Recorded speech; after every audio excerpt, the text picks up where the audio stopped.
ចាแล้วយើងមកកាត់ទាំងក្រោយមកនេះរៀបកណាត់មកឲ្យត្រង់មកចាហើយយើង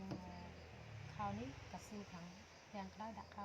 កស៊ូចង្កេះមុខគឺចង្កេះធម្មតាអញ្ចឹងយើងឡើងទុក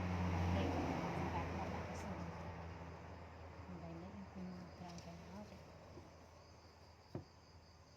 នេះចាគឺចង្កេះហ្នឹងគឺចេះដាក់កស៊ូចានេះគូ4លេខចង់មក4លេខអានេះ4លេខទៀតចា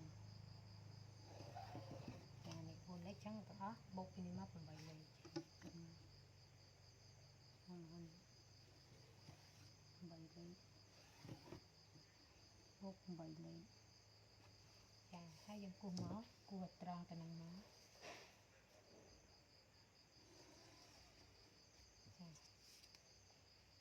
ចាហើយយើងគូសនេះមកចាបូកចេញពីនេះមកចា7លេខទុកធ្នេ1លេខខ្លះចាកន្លែងនេះ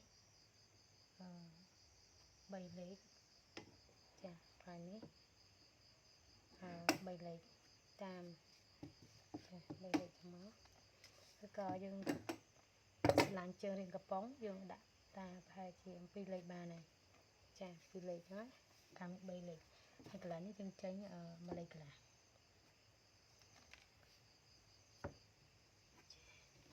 យើងគូមកច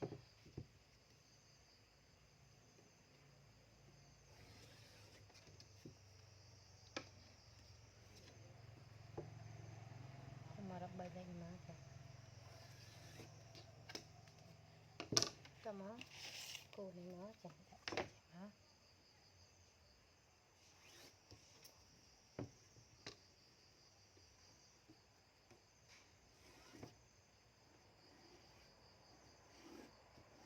យើងជាស្អាតមក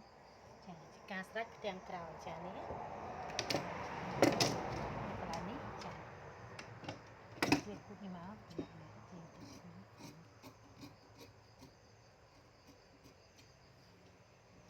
កាត់ជាស្មើសិនចាំជាក្រោយពេលអ៊ុតហើយចាំយើងជាស្អាត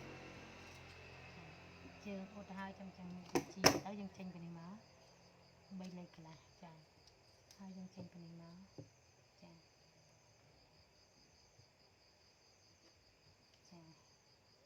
18កន្លះបូក5លេខ5ទៅ6 7លេខទៅចាដាក់កស៊ូក្រោយគូសមកចានេះវាគូសមក